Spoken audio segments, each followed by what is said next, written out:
Buen día, en la clase del día de hoy vamos a ocuparnos del análisis de la información.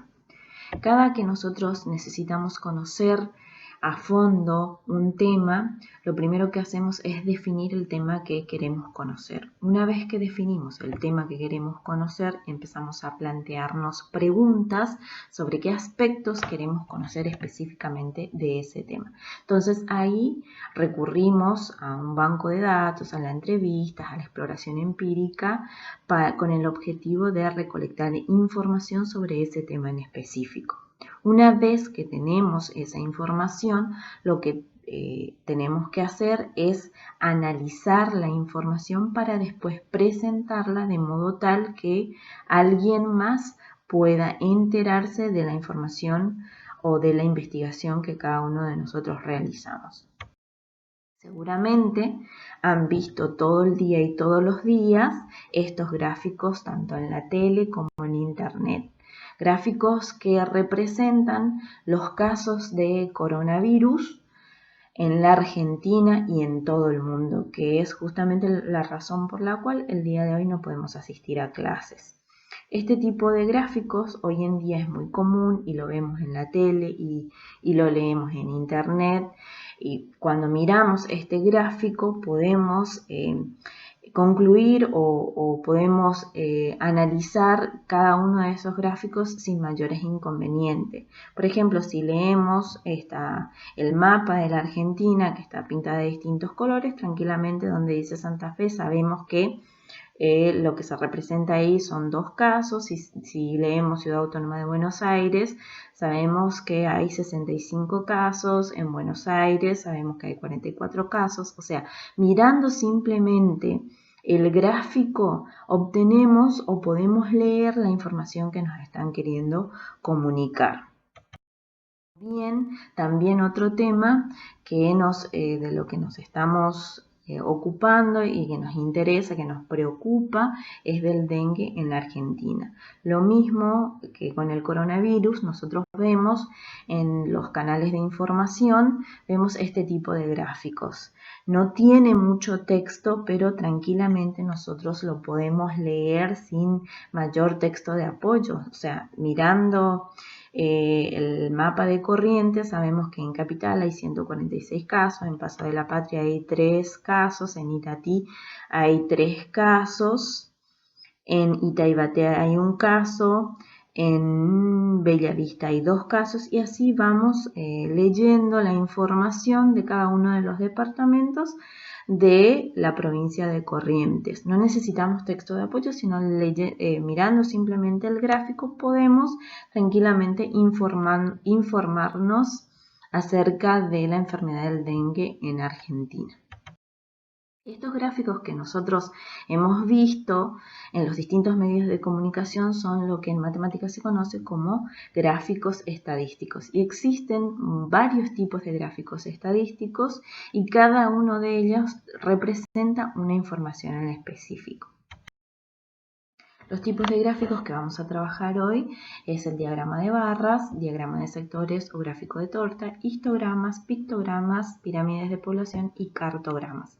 Tenemos distintos tipos de gráficos en estadístico porque depende de lo que nosotros queremos, de la información que queremos presentar o de lo que queremos comunicar, vamos a recurrir a cada uno de estos gráficos que tenemos en estadística.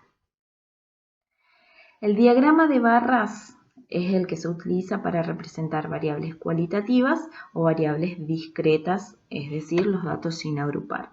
Recordamos que las variables cualitativas son aquellas variables que representan cualidades. Puede ser color de ojo, color de cabello, color de piel, la fruta favorita, el estado civil. Son todas aquellas cualidades o características que posee la variable que vamos a estudiar. Y las variables discretas, las cuantitativas discretas, son aquellos que están representados por números enteros.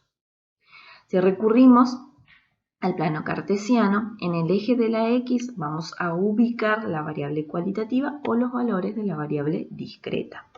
y sobre ellos se levantan barras que son rectángulos cuya altura es proporcional a sus frecuencias. Recordemos que las frecuencias es la cantidad de veces que se repite un dato.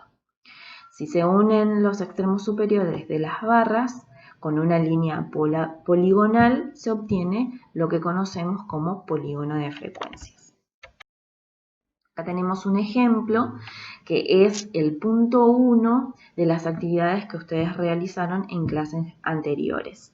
Entonces, el punto 1 decía, las notas de una clase de matemática han sido, y ahí tienen 25 datos distintos. La tabla de frecuencia que ustedes realizaron es distinta a esta porque lo que ustedes hicieron es una tabla de frecuencia para datos agrupados. De todas maneras, yo les voy a mostrar cómo queda la información si del mismo ejemplo lo representamos en una tabla de frecuencia para datos agrupados y en una tabla de frecuencia para datos sin agrupar. En este caso vamos a hacer para datos sin agrupar. Fíjense que en el lugar donde decía intervalos dice notas. Y después es todo lo mismo, la frecuencia absoluta, la cantidad de veces que se repite el dato, la frecuencia relativa es la proporción de la frecuencia absoluta respecto a la cantidad de datos, la frecuencia acumulada, y fíjense que el promedio del intervalo, el límite inferior y el límite superior están en blanco. Están en blanco ¿por qué? Porque en cada lo que vamos a analizar es cada uno de los datos de manera individual. Entonces no podemos ni calcular el promedio del intervalo, ni el límite inferior, ni el límite superior.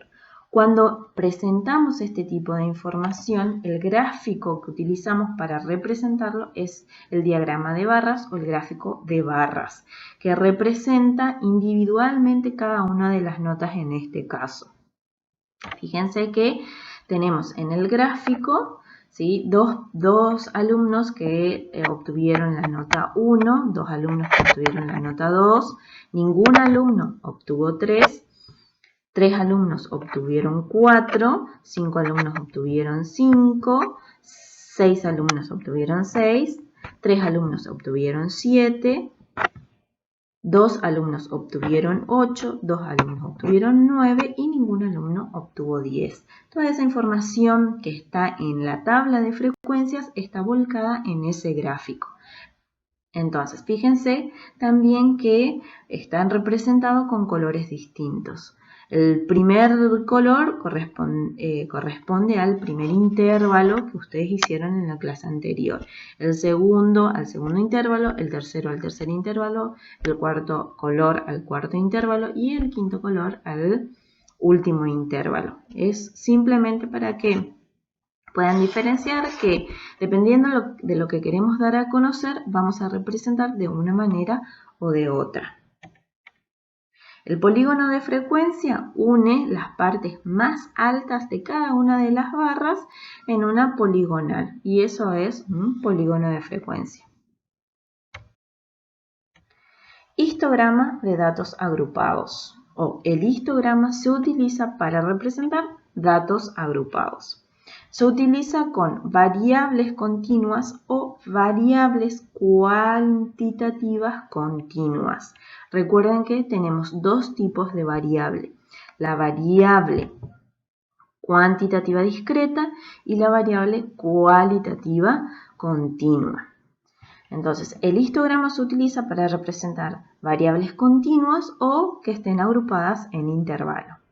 Representando en el eje X los intervalos de clase y levantando sobre los mismos rectángulos cuya base es la longitud del intervalo y la altura es proporcional a las frecuencias representadas. También en este histograma podemos representar el polígono de frecuencia.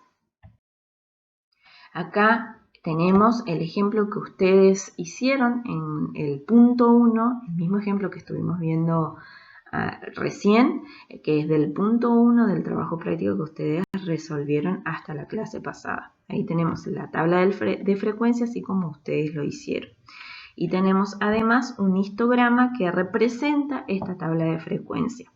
Fíjense que los rectángulos son inclusive más anchos. Entonces, en el eje de la X tenemos el promedio de cada uno de los intervalos. Fíjese que el promedio del primero es el 2, el promedio del segundo intervalo es 4, el promedio del tercer intervalo es 6, del cuarto intervalo es 8 y del quinto intervalo es 9,5. Entonces, para dibujar el polígono de frecuencia se dibuja del promedio de la parte media de cada uno de los rectángulos que representan cada uno de esos intervalos. Diagrama de sectores sirve para representar porcentajes o variables cualitativas, que es lo que comúnmente nosotros conocemos como diagrama de torta. Tenemos del mismo ejemplo que estuvimos trabajando, a ese gráfico, a esa tabla de frecuencias, lo que le agregué es lo que está en colores. La amplitud del ángulo, la frecuencia porcentual y la frecuencia porcentual acumulada, que son cosas que le fui agregando. Para calcular la frecuencia porcentual, lo que se hace es, se multiplica la frecuencia relativa por 100 y ahí tenemos la frecuencia porcentual. Si lo queremos expresar en números enteros, lo redondeamos para arriba, eso ustedes ya lo saben. Fíjense que en el diagrama de sectores tenemos, como su nombre bien lo dice, sectores que representan qué porcentaje representa el total de datos cada uno de los intervalos. Por ejemplo, el primer intervalo representa el 16% del total de datos y el tercer intervalo, que va de 5 a 7, representa el 44% del total de datos.